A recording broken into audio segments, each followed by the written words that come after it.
Good afternoon, everybody. Thank you for joining us today for our most current installment of Curator Conversations. We're going to get started in just about 5 minutes here. We have quite a few people showing up for this event.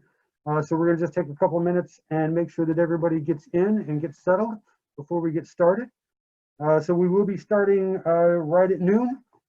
So you have a couple more minutes if you need to refresh your cup of coffee or constantly fix your mask like I have to do. You're more than welcome. But yeah, Yes, sir. We'll get started.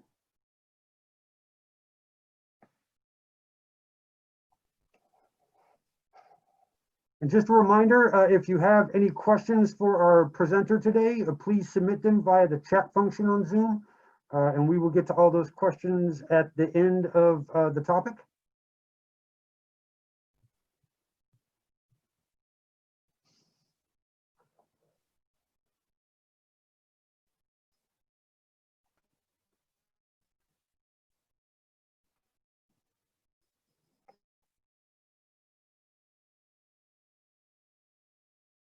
Just a couple more minutes to let everybody filter in from the waiting room. I hope everybody's having a great Monday and enjoying this fantastic weather. Finally cleared up. I don't know if everybody joining us is from the Madison area, but all weekend long we've had storms in Madison. Today it's finally cleared up. Looks like a nice day out.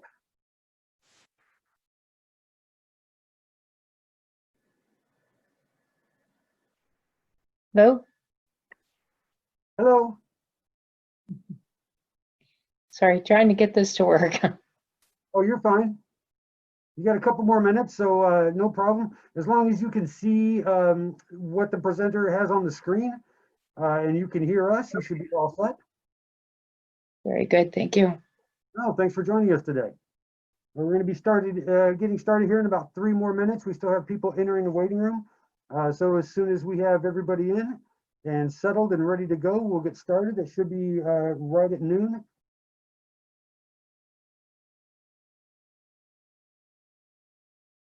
Russ, you got a large group joining us today. No pressure.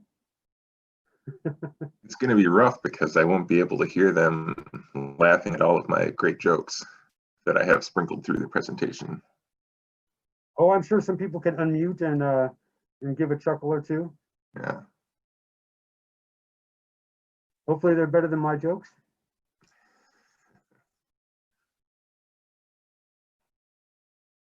Sally, thanks for joining us today. We still have people in the waiting room, so we're going to let everybody get filtered in from there. And we're going to get started in just about 2 minutes. And just a quick reminder for those who have just joined us, if you have any questions for our presenter today, if you could please submit those via the chat function on Zoom. And we'll make sure to get everybody's questions answered the best we can. Jill, nice to have you here today. Barbara, welcome.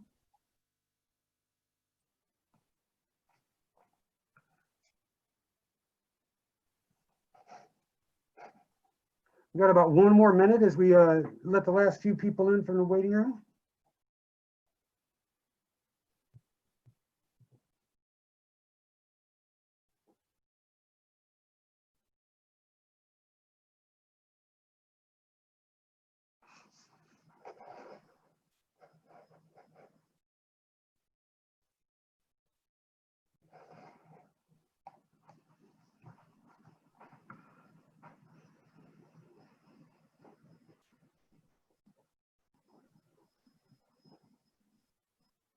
I can hear the church bell striking noon from just around the corner.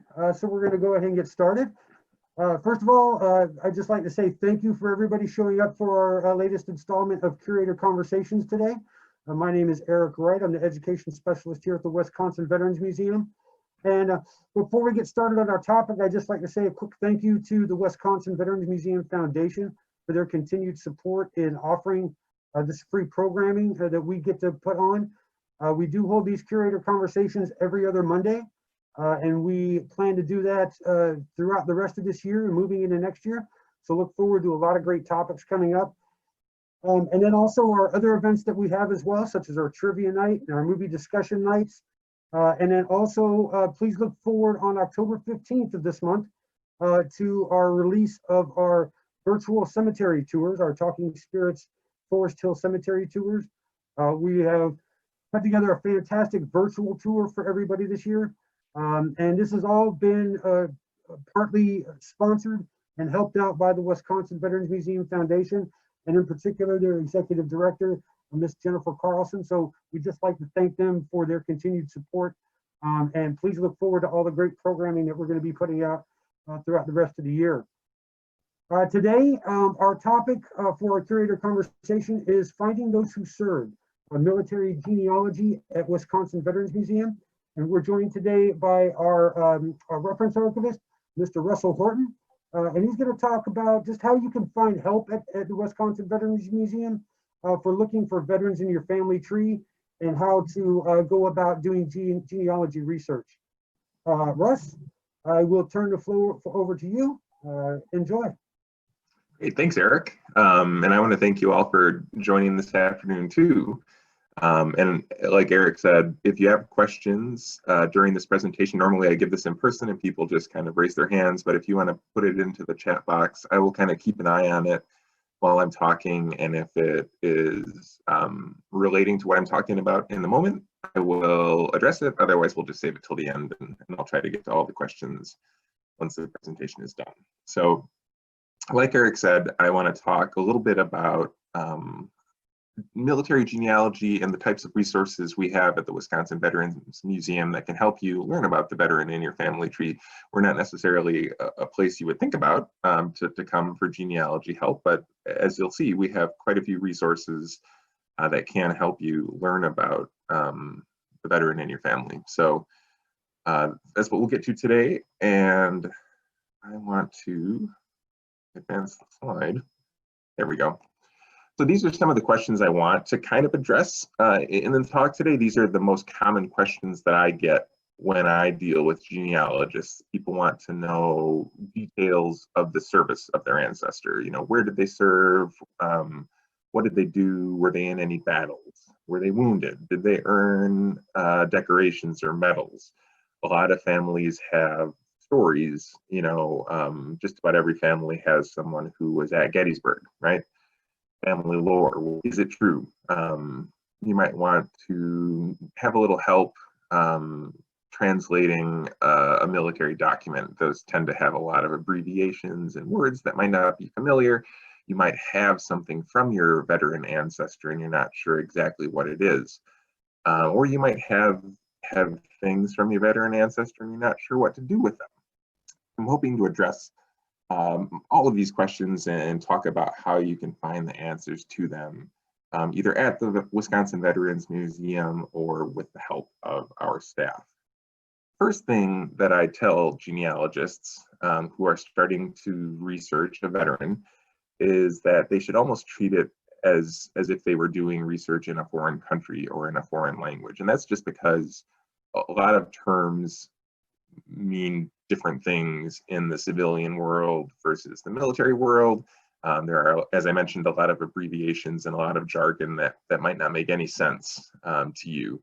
And if you try to figure it out yourself, if you try to just push through, it can sometimes lead you down an incorrect path that can end up wasting some of your time. And if you just ask for help, it can get you on the right path and get you your answers a little more quickly. So I really encourage you, again, to not try to do this yourself. Military genealogy is not the same as your traditional genealogy using vital documents and things like that. It is different.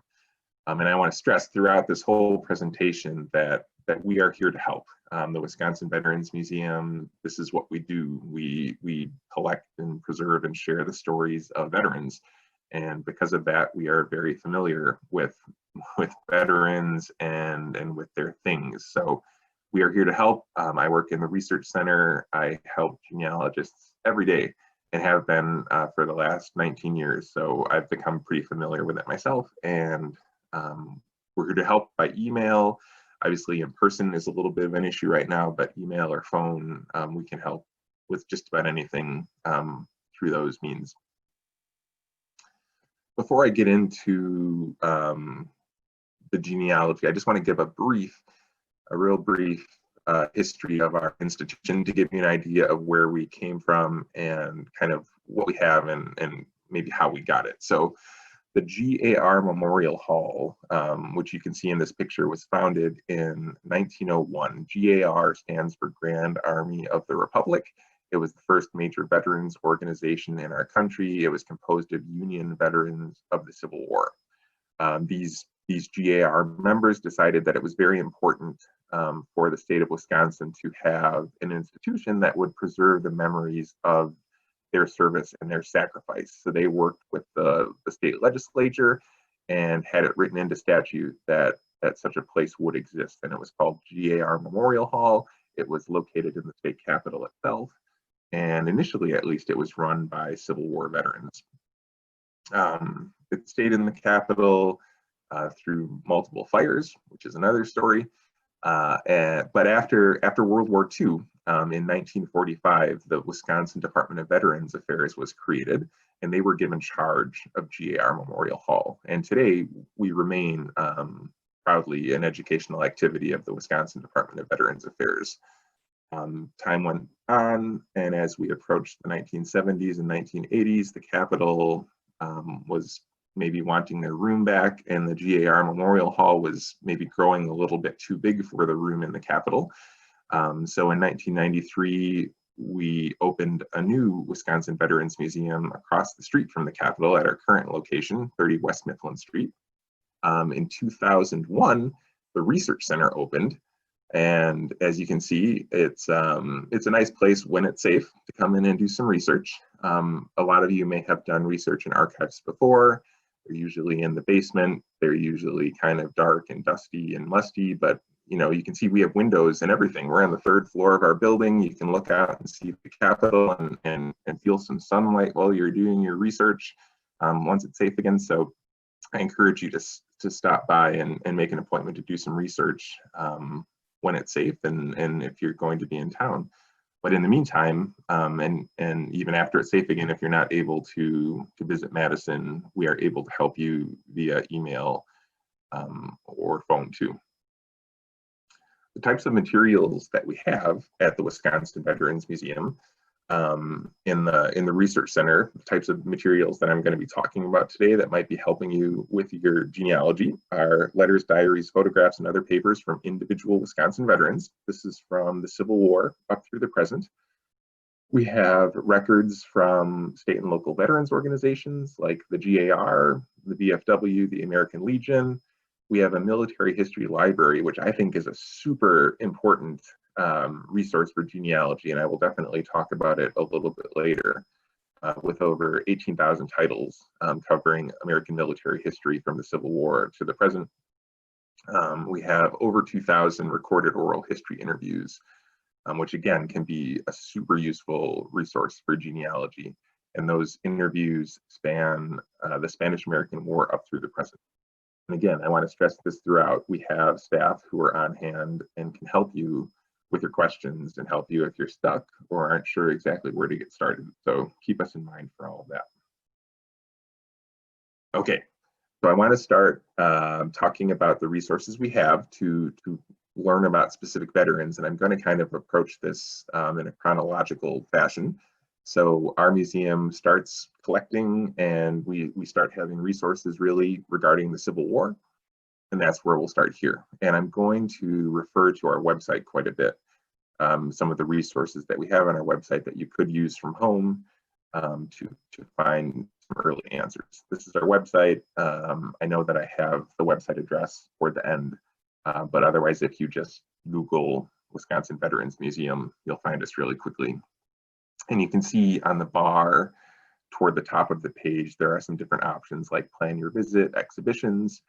All of the resources that I'm going to be talking about are under the research tab. So if you can see that up on the top darker bar, research is where you're going to find all of these. And one of the first things that you'll see on that research tab is a Civil War database. So Wisconsin sent between 80 and 90,000 men to fight in the Civil War. And we have information on all of those men. I do want to clarify that these are men who served in Wisconsin units during the Civil War. And this comes into play a lot when folks might have ancestors who lived in New York during the Civil War and they moved to Wisconsin afterwards. They're not necessarily going to show up in this database. It doesn't mean that we don't have information about them, but we won't have quite as much. The majority of the information that we have is going to be on Wisconsin-based veterans. And for the Civil War, that means men who served in Wisconsin units. So this database is a great resource to start out with. It is, you can see there's a bunch of different fields that you can search by. I do want to give this tip on searching databases, and it goes specifically for our databases, the ones I'll be talking about today, and it's really, I think, good advice just for when you're searching any sort of database. Sometimes I think genealogists and researchers almost want to impress the database by putting in as much information as they have and as they can. So I've run across a lot of folks who try to enter a first name, a last name, a residence. They want to put in the regiment, they want to put in the company, and they try to figure out what the remarks might be. And then they get 0 results, and they don't understand why. The way this database and many databases are structured, if you get one of those entries wrong, or spell it a different way, or use a slightly different word than the database uses, it's going to think that you're searching something that doesn't exist, and it's going to show 0 results. So what I really recommend for our databases and for other databases is the less is more philosophy. Don't try to search by everything on this. Start with just a last name. There's 90,000 entries in here, which sounds like a lot, but it's really not that many. So if you start by just searching the last name of your ancestor, you're going to get some results. And if you think it's too many to wade through, then maybe try adding a first name. But I would not start by searching as many of these fields as you can. Really start with just a last name and then go from there. I don't know if I'm brave enough to try to get out of this and search the database live. Maybe we'll do that toward the end, so we'll just skip that for now. If you find someone in this database, it means that we have additional records for them at the museum. And those records start with what you see on your screen right now, which are the muster and descriptive rolls. So after the Civil War was ended, the state of Wisconsin gathered together all of the regimental records from the Civil War, the muster rolls and the after action reports, everything that they could find, and they tried to summarize the service of each Wisconsin soldier in these muster and descriptive rolls. They are organized by regiment and then by company, and have the potential to include great information about your ancestor. You can see here in this example, it has their name, it has when and where they enlisted, their age, their marital status, eye color, hair color, complexion, height, and occupation. I do have to give the caveat that for whatever reason, not every soldier has all of this information filled in. I'm not sure exactly why, if they didn't find that information in the records that they had, or what, but most soldiers have this information filled in, but not all of them. So I just want to make sure I make that clear, that there's a possibility that if you requested this record, you wouldn't get all of it on your ancestor, and it's just sheer chance, it seems. But as you can see, this is really great information, and it's wonderful things to know about someone who lived 150 years ago, to know their eye color and hair color and occupation. There's also a second page for all of these men that gives additional information, like where they were living at the time they entered the service, where they were credited to for draft purposes, and then there's a remarks field. And this is sort of an extreme example. Most of the remarks fields are not filled in quite this much, but you can find some really useful information in here. You can find if they were sick in a hospital for a time. You can find if they were detached for service to a different type of unit, if they were wounded, if they were promoted or demoted, if they deserted, if they were taken prisoner of war. All of that kind of information will show up in here at some level. It's not always necessarily as specific as you would want, but it can get you started, and then you can use some of the other resources that I'll talk about to hopefully find out more. So I've talked a little bit about what is on these records. I do also want to address what is not on these records, because I do get a lot of questions from genealogists about some of this stuff, and I just want to kind of let you know out front. These records do not list the names of their spouse or their parents or their children. That is information that a lot of folks want to find, and it's not in these records. It does not list an exact date of birth. It would seem that at this time the Army was only asking age and not date of birth. It does often give an age, which you can use to kind of extrapolate about when they would have been born, but it does not give an exact date of birth. So that's some of the information that's not in here. But if you're looking for that information, you can certainly contact us, and we can try to find it in other sources. So again, if you find a soldier in our Civil War database online, this is the type of information we're going to have on them. We can, when it's safe again, you can come in and look at it yourself on microfilm. Otherwise, we can very easily print it off or scan it and send it to you for a small fee. That is the muster and descriptive roll from the Civil War. We also offer a certificate of service, and this is something that some genealogists like to have. It's a little more ornate, a little more showy if you want to have something to display in a binder or something like that. This pulls a little bit different information than the muster and descriptive roll. It has basic information at top. It has a list of battles that your ancestor probably fought in. It's as good as we can get. We basically take all of the battles that the regiment was in. We narrow it down to the time that your ancestor was with that regiment, and that's the list that shows up on here. Now, it's certainly possible that your ancestor was sick for one of these battles and wasn't able to participate. Maybe they were detached for duty with another unit. But again, this is kind of as close as we can get with the large draw. And then below that, we have a regimental history, which can be really useful for some context. It gives you information about where the unit trained and where they were stationed throughout the war, to give you an idea of where your ancestor was during the Civil War. Again, this is a little more ornate. There's a slightly larger charge for this. We charge $5 for the muster and descriptive roll.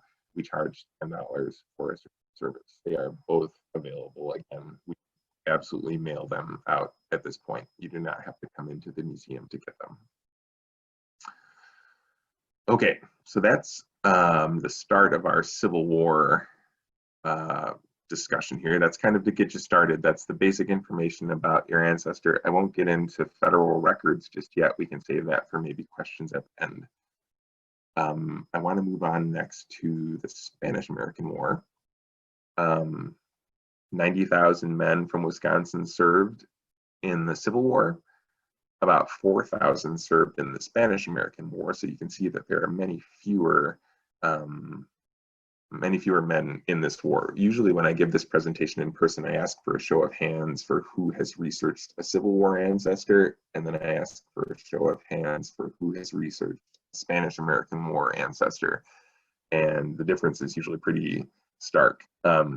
I do want to also make a clarification on this for all of you, because this is a question that comes up quite a bit from genealogists. The Spanish-American War is a very specific conflict that lasted for about 3 months in the summer of 1898. It was fought between the United States and Spain, thus it is called the Spanish-American War. That is what this database and the records that I'll be talking about refer to. The Wisconsin National Guard called up about 4 infantry regiments for the Spanish-American War. That's 4,000 men, and they're the ones that are going to show up in this database. The Philippine-American War, which is sometimes referred to as the Philippine Insurrection, is a separate conflict. Americans were fighting against Filipinos and not Spanish. So if you have an ancestor who served in the Philippines from 1898 to 1902, they will not show up in this database because basically because we don't have records for it. The Wisconsin men who served in the Philippine-American War served in federal units. The Wisconsin National Guard did not go out there. So their information tends to be in federal records. And again, it doesn't mean we can't help you. We can certainly get you pointed in the right direction and try to help you through that, but we're not going to have the records for Philippine-American War veterans directly at the Wisconsin Veterans Museum. So keep that in mind as you're searching. But as with the Civil War database, you can search by a number of different fields here. Again, I recommend that you start out with just the last name. And if you get too many results, then maybe try a first and a last name. But you can find the men in there. If you do find an ancestor in our Spanish-American War database, it means that we will have additional records at the museum. In the case of the Spanish-American War, it is these muster cards, which have very similar information to the Civil War muster and descriptive rolls. As you can see, rank, age, physical description. This does say where they were born, and it does also, again, list their residence at the time of enlistment. On the back of the card, which you can see on the right, is where kind of the remarks field would have been. And in this case, it will list, again, if they were sick, if they were in a hospital for a while, if they were detached for service, all of that sort of information. So very similar to the type of information that you would get about a Civil War veteran. And again, I think very useful and interesting for someone who served in the Spanish-American War. And all of this, again, available at a distance. You don't have to come into the museum. You can send us an email and we can scan this record for you and get it out to you. Not a big deal. I want to talk really briefly about the Mexican expedition.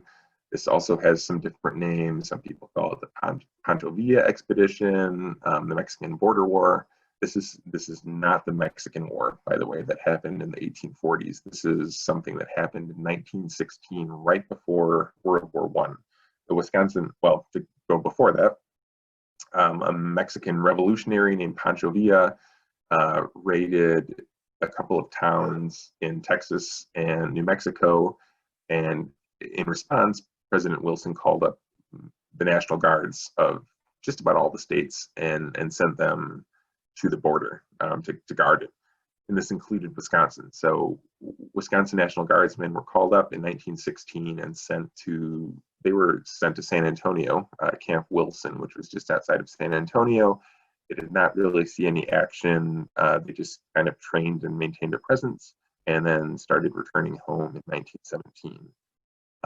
What's interesting, beyond the fact that you might have an ancestor who was in this, is that a lot of these men would go on to serve in World War I as part of the 32nd Division. So if you have an ancestor who was in World War I as part of the 32nd Division, there's a pretty good chance that they were also on the Mexican border in 1916. And we have these gigantic muster rolls for the Mexican expedition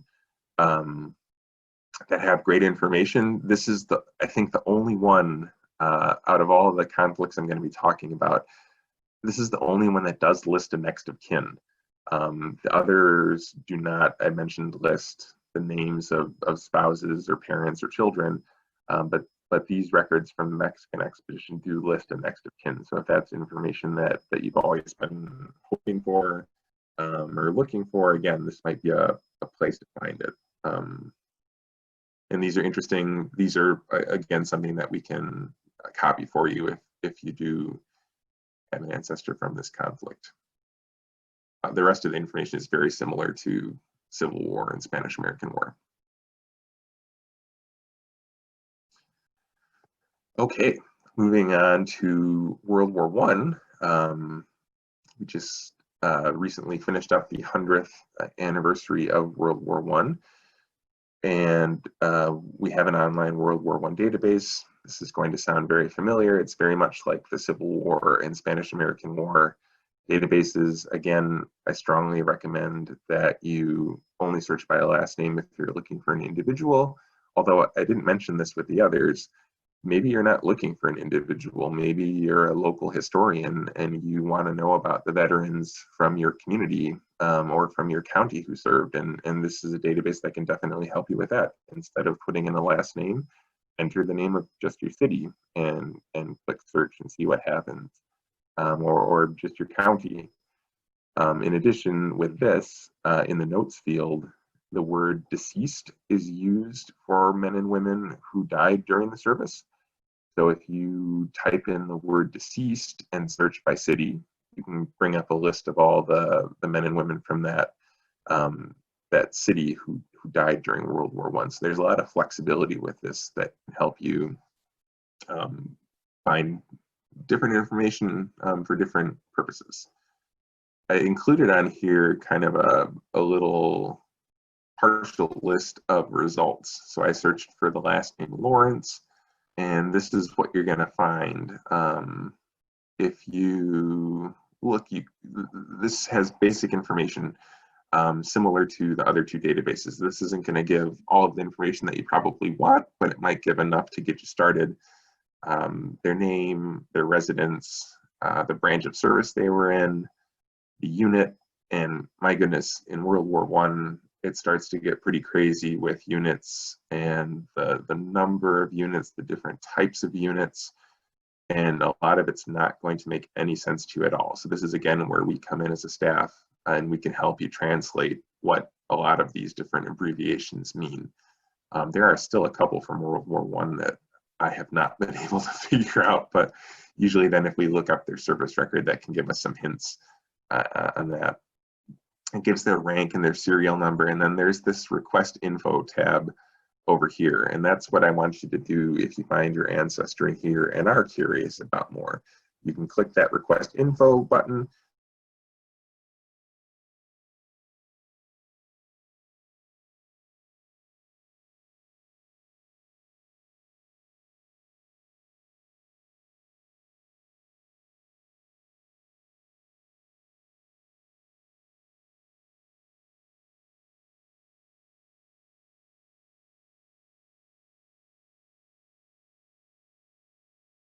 I think we lost our presenter. One moment, please, while we, yeah, we definitely lost our presenter. Let's give him just a second here to jump back online real quick. He must have got booted out, but I know he'll be right back. I apologize for this small delay. Am I on here? There you go, Russ. There you're back. Okay, I'm really sorry about that. I don't know if the rest of you also struggle sometimes with home internet, but I'll have to check and make sure I paid my bill. Sorry about that, everyone. Happens to the best of us, Russ. I had a big problem on the last movie night. Wasn't hurt for half of it, so. Welcome back. Well, I don't know how much I talked about to myself just now and how much the rest of you heard, but this is our World War I record. It was compiled by the Wisconsin Adjutant General's Office, and it has really good information, again, very similar to the other conflicts that I've talked about. There tend to be 2 index cards on these records. The top index card tends to include more personal information. You can see that it has the physical description, the eye color, hair color, complexion, the height, occupation, and then on the back of that card, it will often list the campaigns or battles that the person served in. It also has room for decorations that they may have earned. I will mention that in World War I, there were not a lot of decorations to earn. So sometimes people get a little disappointed that there's not a medal listed, but there was the Medal of Honor, there was the Distinguished Service Cross, the Purple Heart was not even officially a medal during World War I. It might list if they were wounded, but it won't list Purple Heart because it didn't exist. World War I veterans would have had to apply for that retroactively after it was established in the 1930s. So that's the top set of cards. The bottom set of cards is a little more specific to military service. It will tell you when they went into service. It will list all of the organizations that they were in, which can be kind of interesting. They might have transferred around a little bit during the war, and this should tell you even with dates, so you can figure out what unit they were with at a particular date. That can be kind of interesting. It will list their ranks. throughout their service. And again, this can be kind of interesting because a lot of times you can see them get promoted and demoted and sometimes promoted back again. You can maybe wonder what they may have done, who they might have upset to cause themselves to get demoted and then promoted a little bit later. We have a list of engagements that they served in. It will list whether they were wounded in action. I think this is really interesting. It will list the dates that they served overseas. And I'll maybe talk about this now before I forget. I mentioned family lore before, and how sometimes there's a story in your family that you might want to learn more about. And this is one that I've run into trouble with a couple of times. A lot of times people will come in and my ancestor served in World War I, he was gassed in the trenches, it affected him the rest of his life. And when we look up their service record, sometimes in the served overseas, it will say no. Which means that he certainly was not gassed in the trenches because he never went overseas. So this is where we can start getting into answering the family lore stories. Sometimes it turns out that maybe they've grown a little bit over time, and someone who wasn't really overseas, maybe through the generations, was put overseas and in the trenches and amongst the gas. Again, this is really good information about individual Wisconsin soldiers. I mentioned it with the Civil War and the Spanish-American War. I'll mention it again with this. The records we have are for men and women who were living in Wisconsin at the time of World War I. So if your ancestor was living in a different state at the time of World War I and later moved here, we're not going to have a record like this for them. But again, we might be able to help you find where their records are, or get you that information in another way. But that's World War I. These records are available by email. Again, you don't have to come in to see them, although once they begin, you're very welcome to come in and use the microfiche. Okay, we also can produce a World War I certificate of service. Again, this is a little more decorative, maybe a little bit more for display for genealogists. In the Civil War case, the information on the record and the certificate was different, which might make you want to get both. I want to be completely honest with all of you that the information on these two are exactly the same. I literally will print one of these off and use it to fill out this certificate if you order a certificate. So there's no reason to order both. If you are just interested in the sheer information, we charge $5 for a copy of the service record. I would recommend you get that. If you want something that's a little more decorative to display, again, in a binder or your research files, then you can get a certificate, which is $10, but don't order both. There's no reason for that. All right, just realized that I lost my chat box when I dropped out. So I'm gonna, I don't know how to get that. So Eric, I'm gonna rely on you to help me with the chat if it's necessary. So that brings us up to World War II. We've talked about Civil War records, Spanish-American War records, and World War I records. I also deal with many genealogists who are interested in an ancestor who served in World War II. It might be their parents, it might be their grandparents, it might be their uncle. And this on your screen right now is a record of separation. It is often called a DD-214. It's sometimes called a discharge form, a separation record. There's a lot of different names for it, but this is kind of what you're looking for if you're researching a World War II veteran. This is where you get, this is the descendant of all those other records that I've been showing you, and it has very similar information on it. It'll tell you when they got into the service, when they got out, their rank, their unit, decorations that they earned, battles they served in, all that kind of stuff and more. And again, it's what you want. Now, the challenge for genealogists, especially in Wisconsin, is that in the state of Wisconsin, records like this that are held by the state are confidential. And this is why they're confidential. There's a Wisconsin state statute, 45.04, that restricts these veterans' records to the veteran themselves if he or she is living. If the veteran is deceased, this statute specifically restricts them to their spouse or their adult children. It does not say next of kin. It does not say family. It specifically names spouse and adult children, which is where the problem comes in for genealogists. If you, as a niece or nephew, if you, as a grandchild, try to get the record, the DD-214, for a Wisconsin veteran from the state, you're probably going to be told no. And it's because of the statute. The federal statute has a time limit on it. State one does not. As far as I can tell, because I've been at the museum for a while, when I started, World War I records were still protected by this statute. And as far as I can tell, when the last World War I veteran in the state of Wisconsin passed away, that is when the records were opened. So I think it might be a while yet before the World War II records are open that way. However, I found some slight workarounds or other places that you might be able to get this information, and I want to make sure that you're aware of those so that you don't lose hope. Probably the most successful way that I've heard about has been through the county. When World War II veterans were discharged, they were strongly encouraged to deposit a copy of their discharge form at the county level. And this was so that, if they lost their copy, they'd be able to get a new one.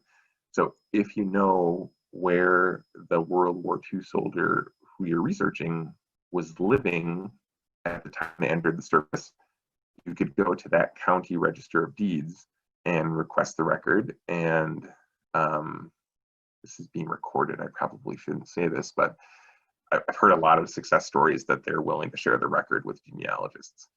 And that might be another way to go. So again, if you're researching a World War II veteran who is not your spouse or your parent, maybe try to go to the county level and research it that way. The other thing to point out, I guess, is that every veteran was given a copy of their discharge form, if not more than one. So you might want to ask around your family, your living family, your cousins and uncles and aunts and all that to see if any of them have a copy of the discharge form floating around, because that would be obviously a very easy way to get it too. If you are the spouse or the adult child of a World War II veteran, you can contact the Wisconsin Department of Veterans Affairs, and they should be able to help you get a copy of the discharge form as well. Okay, moving on. I want to address, some of you maybe have questions or are wondering, well, what about the federal level? The National Archives are a great resource for information, genealogical information about military veterans. Civil War, military, and pension records are fantastic. You can request them online, which is super easy. They do cost some money and they do take a lot of time, but that can often be very worth it. I mentioned that federal laws have a time limit on them, which is true. So why don't you look for World War II records at the federal level? And I don't want to discourage you from doing that. I think it would be good to ask. But I want to warn you that there was a fire at the National Personnel Records Center in the 1970s that destroyed, I think, something like 90% of the military records from 1910 to 1960, which obviously includes World War II.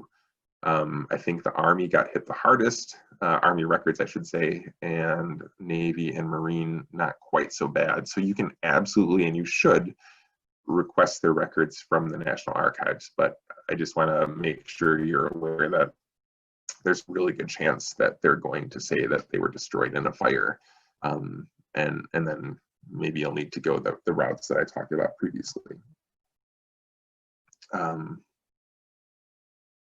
Okay, so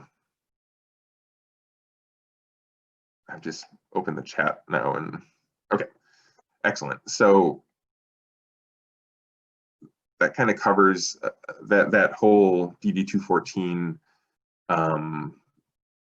This covers World War II to the present, and obviously the closer to the present you get, the more you're going to run into confidentiality, even on the county level. But for World War II in Korea, I think you might be able to have some luck at the county level.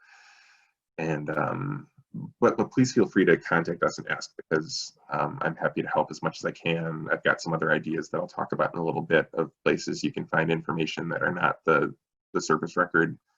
Don't take this as well, you're out of luck. We absolutely can find other ways to hopefully get this information for you if you're looking for it. Okay, so I want to talk a little bit about some other resources we have at the Wisconsin Veterans Museum that might be of interest to you in your genealogical research. I want to point out right at the front here that this is not how we store our letters. This is more often how we receive them. We do actually store them in asset-free boxes and asset-free folders, etc. But this was kind of just a neat picture to give you an idea of how many letters we sometimes get from individuals. So we do have hundreds of letter collections from Wisconsin veterans, which can contain fantastic information, both from a military history perspective, but also from a personal and family history perspective. Almost all of these letters are talking about what was happening back home and asking questions and mentioning people who were sick or getting married. There can be just a treasure trove of information in letters. Obviously, if we have letters from your ancestor, that is ideal and it's perfect, and wow, it's like hitting the lottery. But even if we don't have letters from your ancestor, I want to talk about how they still might be of use to you in your genealogical research. It's something that we call parallel research. And it means that someone who served in the same unit as your ancestor, or someone who performed the same duty as your ancestor, had a similar experience. For someone who was in the same unit, they were eating the same food, wearing the same uniform, experiencing the same weather, fighting in the same battles, all that stuff. So if we have letters from someone who served in the same unit as your ancestor, it might be worthwhile to check them out and read them to get a feel for what your ancestor was experiencing. And same as someone who performed the same duties. If someone else, if your ancestor was an airplane mechanic or a nurse or a chaplain, if we have letters from someone who performed those same duties in the same conflict, again, you can get some good information and some good context for what your ancestor may have been going through. So don't discount some of these resources just because we maybe don't have them specifically from your ancestor. I think it can still be valuable for you. Photographs are a great thing to have. Obviously, we all would love to have photographs of our ancestors. A lot of times I encounter genealogists who found pictures that they assume are their ancestor and want some help with identification or that sort of thing. And I do want to stress that photographs are not only neat because they show you what someone looked like, but they can also be a source of information if you know what you're looking for. So for example, the image on your left, I think I'm getting this right, the tintype, the one in the copper colored frame, it's an image of a Civil War soldier, which, you know, if they're from Wisconsin, narrows it down to one of about 90,000. But by asking us about this image, we can tell you that he's wearing a 5-button sack coat, which was only issued to a handful of units from Wisconsin. So we're narrowing it down from one of 90,000 to one of maybe 4,000 or 5,000. And there might be additional insignia somewhere on there that can help us narrow it down even further. So if you have an image of your ancestor and are having trouble finding details about them, it might be worth sharing it with us, and we can maybe help you dig out a little bit more information. The other image on your right, I think, is a World War II veteran. That's actually my grandfather. But I just bring it on here to point out that he has his big divisional patch on his left shoulder. And that can be helpful for more recent conflicts, unit insignia, and again, rank insignia, other things like that. We can take images and sometimes glean information from them that you might not otherwise have. So photographs can be a useful source of information. I mentioned our military history library earlier. in the presentation, and then I want to talk a little bit about how that might be useful to you. We have unit histories. We have published letters, published reminiscences and memoirs, which again might be useful for parallel research. We might have a published diary from a Civil War surgeon, and your ancestor was a Civil War surgeon, and that could be super useful. We don't circulate our library, and obviously right now you can't come in and look at it, but I've been helping quite a few researchers over the past few months. You know, if there's a particular chapter or if you're looking for a name in a book, those are things I can help with and just scan them and get them to you that way. So check out our website. We have a library catalog that you can search, and if you find something that sounds interesting, just contact me and we'll see where to go from there. And if you need any help searching the catalog, contact me as well. I want to mention our oral history collection. Again, we have over 2,000 interviews with Wisconsin veterans. And same thing with the parallel research. If we have an oral history with your ancestor, it's awesome and fantastic. But even if we don't, the oral history collection could be super useful to you, to hear someone who was in the same unit talking about a battle they were in, or to hear someone who did the same duty talk about what it was like to work on Hueys during the Vietnam War. Many of the oral history interviews are transcribed, so if you're just looking at it from an informational standpoint, you can request a transcript and just skim through it rather than have to listen to the interview. But listening to the interview can also be super rewarding and worthwhile. So the oral history interviews are also in our library catalog, but if you have trouble finding anything, feel free to reach out to us for help with that as well. I want to just mention our website again. Again, I think I have the URL on my last slide, but if you just search for Wisconsin Veterans Museum, you'll find us. In addition to all the resources that I'm talking about, you can find out about events like this one. You can find online exhibits and visit our store, and there's a lot of other great things on our website. So check us out, and again, contact us if you have any questions. I talked a lot about the resources we have at the Wisconsin Veterans Museum for military genealogy, but I do want to mention that there are a lot of other places you can look also to find information. The Wisconsin Historical Society is a great resource. If you know where a veteran was living, either at the time of their service or where they kind of ended up after their service, the public library or the local genealogical or historical society can be a great place to check for information. Newspapers are a fantastic source of genealogical information. During wartime, newspapers love to print little articles about men and women, local men and women who are in the service, and you can sometimes skim through old newspapers on microfilm and find a little update on their ancestor when they deployed or when they received a promotion or a medal.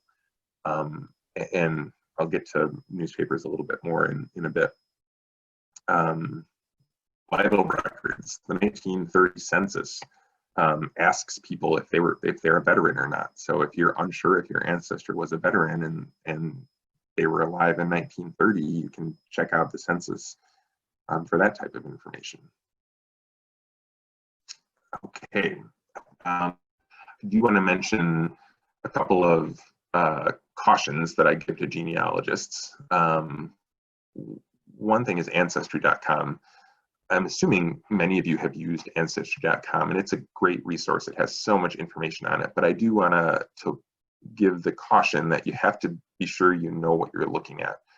And this doesn't just go for Ancestry.com, it goes for kind of all of these, Fold3 and anything else that you find online. And the example that I want to use, it relates to World War I records. Just keeping an eye on the time here. I'm just about done. We'll leave some time for questions. So Ancestry.com has World War I draft registration cards on their website. It means that someone registered for the draft, right? And in World War I think it's about 24 million men registered for the draft, but only about 3 million were drafted. So many, many, many, many more people registered for the draft than actually ever served. But a lot of people don't pay attention really to what they're looking at online, and they think that the World War I draft registration record they found on Ancestry is in fact a service record. And then they contact me and want to know why their ancestor isn't in our database because they found a record on Ancestry.com. It's not the same thing. So just be sure you understand what you're looking at. To Ancestry's credit, they have it all in the fine print. They tell you exactly what it is you're looking at, but just be sure to take the time to know what you're looking at online. It can just help you get off the right path. I talked about newspapers earlier and how they can be such a great resource for information. They are not all online. I've run into a lot of genealogists who I will recommend the newspaper route to, and they'll say, oh, I searched online and didn't find anything. Not all newspapers are online. Many are online, but not even close to all of them. And a lot of times, even if a newspaper is online, the complete run of it is not online. They might only have, newspapers.com might only have Appleton Post-Crescent from 1962 to 1978. And if you're looking for someone from World War II, obviously that's not covered by that band. So don't limit your researching to only online sources. I know that in a time like this, it might feel like you have to, but you can contact places, contact libraries and archives and museums and ask them, do you have anything on this? I can't come in and look at it, but we want to help you, and we'll do what we can to help you during this time. And if it has to wait a little bit, then at least you know it's there and we can get to it eventually. And the last thing I just mentioned is family lore. I talked about it a little bit. The caution I just give is don't get so locked into your family lore story that you refuse to accept anything that contradicts it. I may have run into this a couple of times, and it's not always really pleasant, but almost every family lore story has at least a kernel of truth in it, but a lot of them have grown and changed over time. So just be willing to accept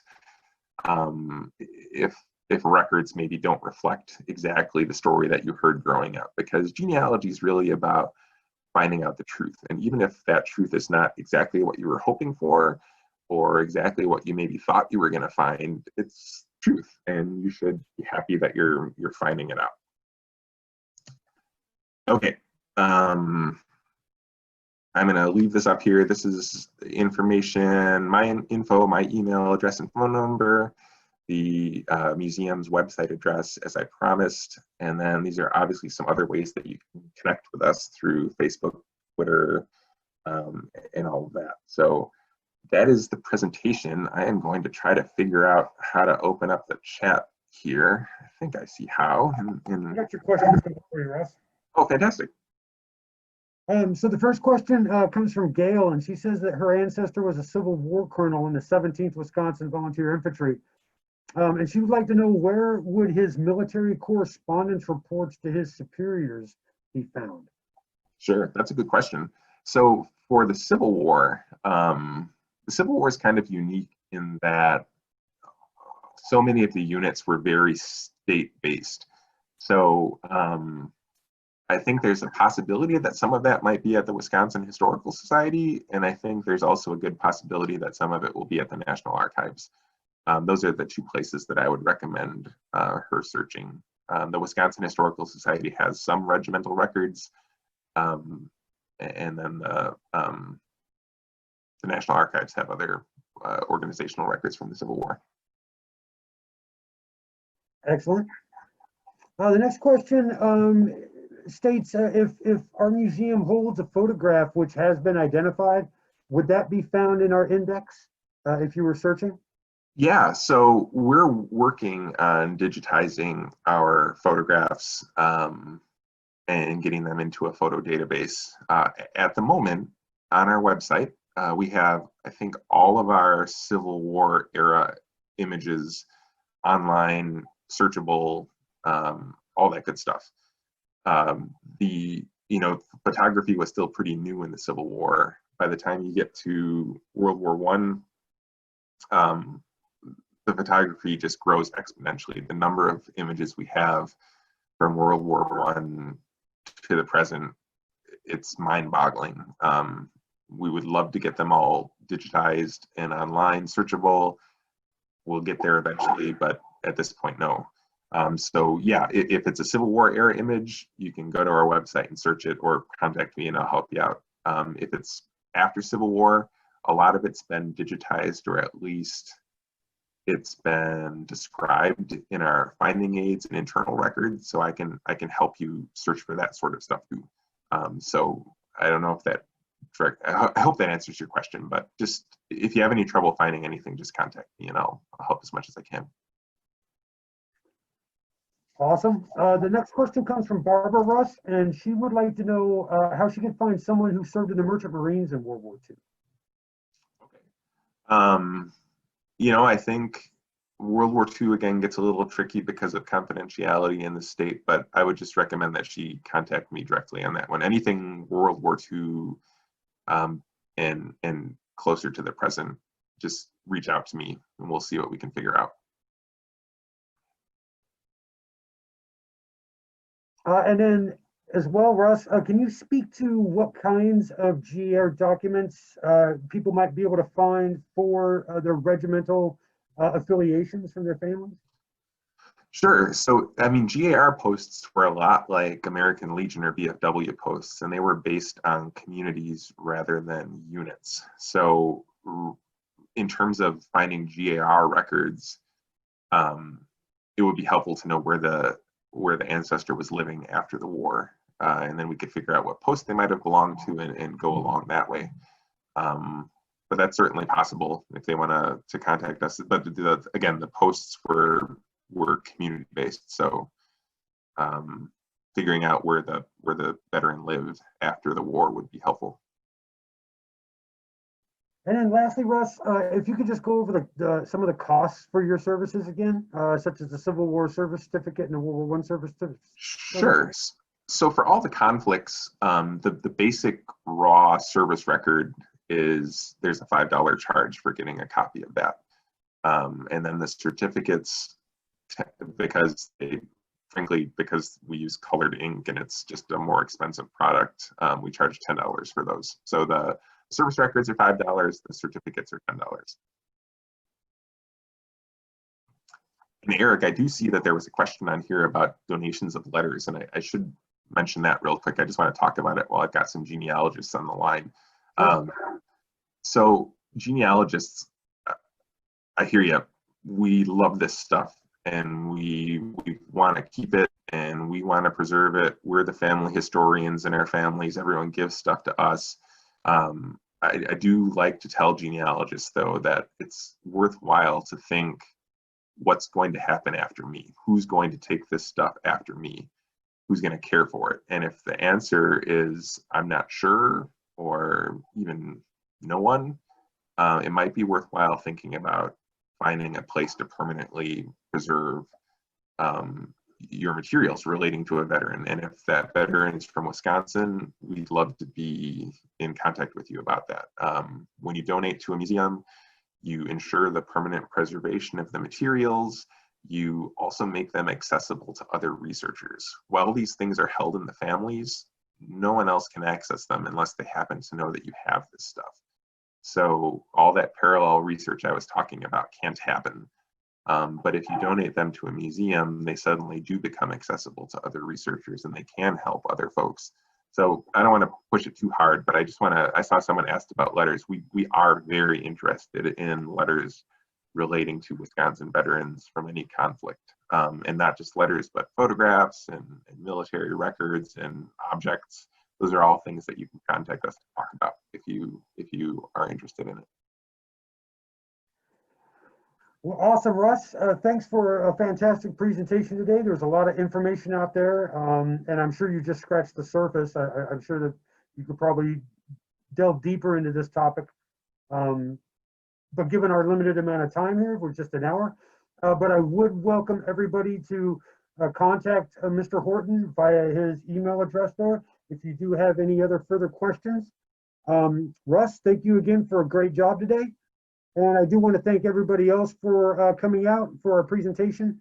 Look forward to another archival presentation as we celebrate Archives Month all throughout October. And we have another presentation coming up on the 19th, if I'm not mistaken. Not next Monday, but the Monday after. So look forward to that. as well as some of our other programming that you can find on our website, which Russ also has there, wisvetsmuseum.com. And you can search our events and find out all of our other great programming that we're doing. So thank you everybody for coming out for our latest edition of Curator Conversations today. Russ, thanks for a great job. And we hope everybody has a great rest of the day outside. It looks pretty nice. So try to maybe get outdoors and enjoy the day a little bit.